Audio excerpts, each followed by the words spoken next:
Hi అండి. ఇదొచ్చేసి hands joint చేసేటప్పుడు ఒక చిన్న తప్పు చేస్తారండి ఎవ్వరైనా సరే. ఈ తప్పనేది అస్సలు చేయకండి. ఏంటంటే ఈ వీడియో లాస్ట్ వరకు చూడండి.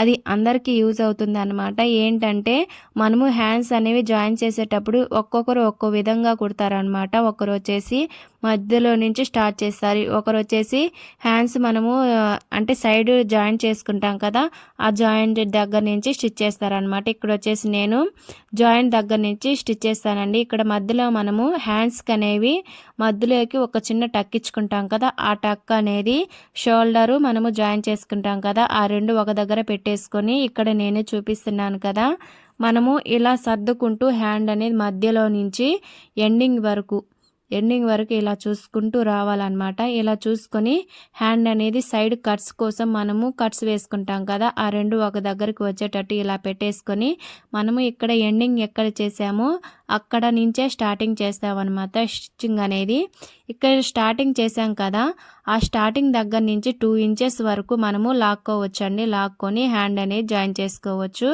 ఇక్కడ మధ్యలోకి వచ్చేసరికి చూడండి, షోల్డర్స్ రెండు షోల్డర్ అనేది ఇక్కడ మనం కట్ వేసుకున్నాం కదా, ఆ కట్ అనేది ఒక దగ్గరకే రావాలి.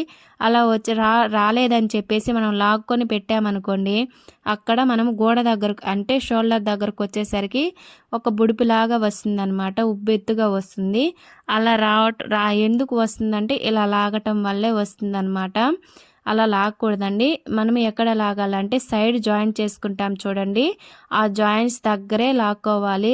ఏదైనా కొంచెం తగ్గినా కానీ ఆ జాయింట్స్ దగ్గరే లాక్కోవాలి. ఈ వీడియో అనేది మీకు నచ్చితే ఒక చిన్న లైక్ చేయండి అండ్ సబ్స్క్రైబ్ కూడా చేసుకోండి. నెక్స్ట్ వీడియోలో కలుద్దామండి. అండ్ కామెంట్ కూడా చేయండి. Thank you for watching.